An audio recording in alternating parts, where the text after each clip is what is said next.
Okay, I got three of my classmates in front of me, and I would like to understand more about Africa because I'm thinking of maybe in the 5-6 years time I want to move to one of the Africa continent because Africa is a continent, so I want to go one of the country.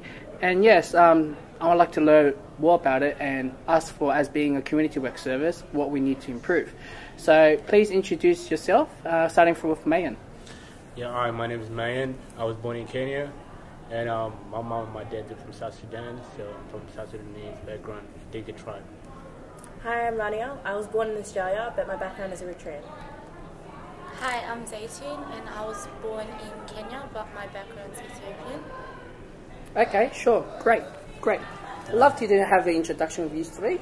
Now, what you reckon that from what you learned from this course, as we're learning Cert 4 community work service, what can you provide that and bring back to your culture? So, what can I bring from this course, bring back to my culture?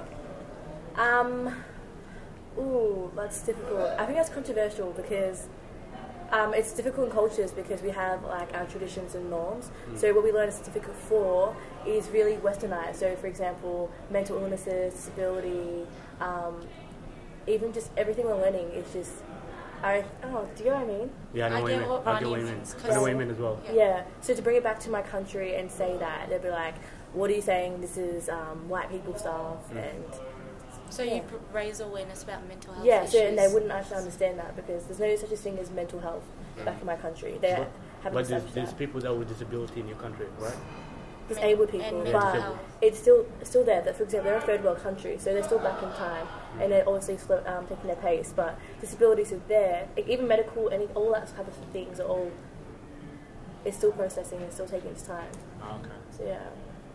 Oh, okay. Well, so what's your thoughts?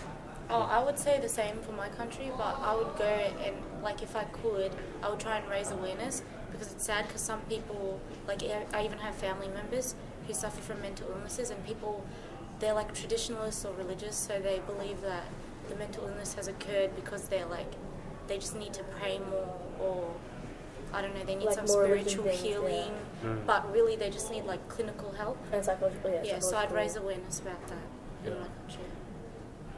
Well, with me, it's quite different because I'm doing this course as a pathway into psychology, and what I want to do is like. You planning to bring back to your country, right? That's what I heard. Yeah, and it's not just my country, I just want to work like different countries in Africa, not just South Sudan. Okay, fair enough. Like Kenya, Uganda, Ethiopia, and it's like. Eritrea. I can't pronounce that country. Yeah, and I don't know, what I just want to like get from it is like experience, I want to get the knowledge to be educated, and hopefully when I go back I can just know, what I want to do. And that's why I just call this girl so I can just learn from the background, what the actual background and the cultures and all. But I feel like, for example, I would start awareness in Australia. So I would like grab like, for example, if I want to work in my own country, grab like Eritrean communities and start awareness there. And I feel like just starting, like taking small steps. So, yeah, that's fine. Is that helpful enough, Mayan, or you want to say to him? Yeah, Zaytun. I want to hear from him. Yeah, Rani is right. I'd probably do the same thing and then get that community to like speak to the community overseas because it's easier, they're more likely to listen if you have respected people from the community here. Especially because the government also stops you as well. That's true. So bringing awareness and stuff. Yeah. So the huge barrier is the government and the political side is stopping. Does it work in your country, Mayan, or is it just for them to? Like honestly, me, like I was born in Kenya, and my mom and my dad, they're from South Sudan. I told you that, and I never been to South Sudan. Like I never been to South Sudan, and I want to go back to South Sudan. But to speak on behalf of South Sudan, I can't just, say something that I don't know. Yeah. So I never been to South Sudan, so pretty much I can't say much. But when I was in Kenya as a kid, there's nothing much I can say as well because I was a kid there. But as I told you, like when I was in Kenya, we moved to UK, and UK is pretty much like Australia, Yeah, I can imagine that. But also with Kenya, it's a pretty developed country at this point. Whereas like countries like Eritrea, Ethiopia, South Sudan, it's probably not as developed as Kenya. And whereas Kenya has different types of tribes and different nationalities, Eritrean country is just like the Eritrean people. Oh, so you don't have tribes in your You country? don't have tribes? No, we have no. I meant as in like different sorry, my bad. Like different different cultures. Ah, okay, That's what I okay. meant. So, for example, Kenya, you have like South Sudanese people there, Yeah. and then you have Ethiopian people there. What's richer is like we have the Eritreans there. Wouldn't there be other types of people? Cultures and stuff. Visiting, that's all. Living there, no. So running. Unless, but we're mixed though. We have like a lot of mixed. Okay. So that's other than that, there's nothing else. So Zayton, you were born in Kenya, right? Yeah. And Tanzania, you were born in Australia. Australia. Okay. So you know, as you're an African kid or from an African background, what do you want to do? Like, you know how Africa is like corrupted and all. Yeah. You know, as a kid that you're here in Western world, and you know you get all these, you know, resources as a person that you can just access, like such as school, and Like have like all these opportunities. opportunities, yeah, pretty much, yeah. education, And some kids back in Africa, they don't have these, you know. So what would you do, as if you consider yourself as the future of Africa? What would you think you could contribute, like, to the country or the continent, you know? Yeah, all I can really do is just try to keep helping out, like do little things that make, like, I don't know, help out. It's really hard in my country because it's very political and a lot of things are going there with dictatorship and stuff. So for me, all I would want to do is just send stuff over there, try to help out a lot. Yeah. But all I can really work is with my community here and African communities here. That's what I would do. And bring out awareness that we need to help bring more Africans here as well. Also bring more awareness about that. Because there's a lot of African families, like a lot of them just migrating to Australia. And they still have that mentality of a cultural, traditional African type of thing. Yeah. So I feel like if I educate them when I get here, I might be making a change. Can you explain more of African tradition? Because some of the viewers not unaware of what's the traditions like.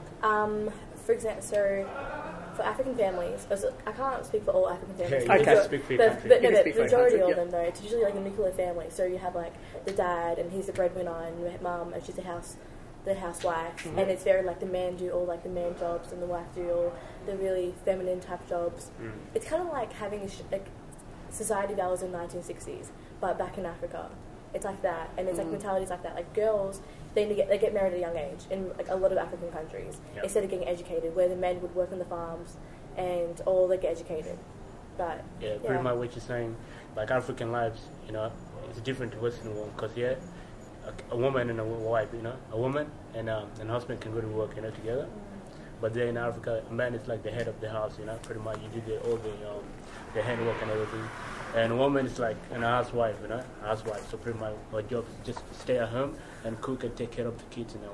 Yeah. But here it's different. Here we get to go to, you know, as let's say you were a dad and you know you're married to, obviously to your wife, you get to go to work or go to school. But there in Africa, it's not like that.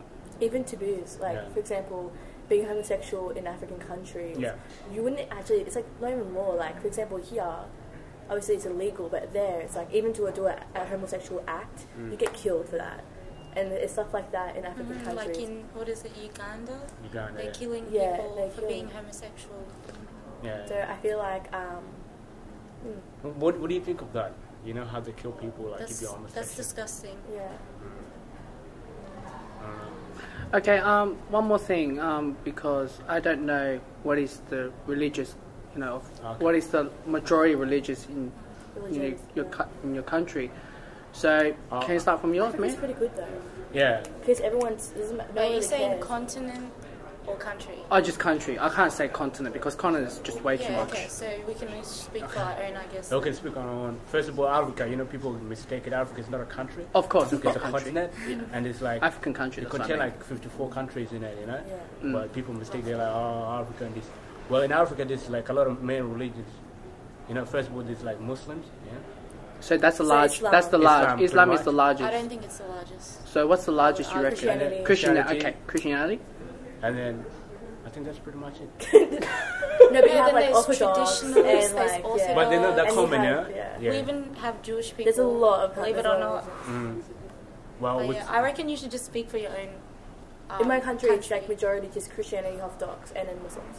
well, in mine, it's Muslim and Christianity, but me, I'm Buddhist. Because you know, I don't know. I don't want to go No, deep in it. that's because you came here and obviously like westernized, and you come here That's and made fair. your own choice. Yeah. Whereas in Africa, you wouldn't be able to do that. It's like Okay, sure. Because you're born like in a religion back there in Africa. For example, I'm pretty sure your mom and your dad with Oh, Muslims? like my dad's not Muslim, my mum is. Okay. Well, me, my mom, my dad, they're from the Christian, yeah. And when I was brought up, I had to be a Christian as well. But then when I came here and I grew up and I realized, I can make my own decisions, I just choose like what face I want for, Yeah, or in Ethiopia, I'd say there's Orthodox, then there's just Christian, there's Muslims, and there's Jews. So, see, man, you can start off building from one of the religious groups, expand your awareness and tell them what you're trying to help to improve the community. Which religious wise, like I'm not encouraging anyone to be Buddhist. Oh, of course.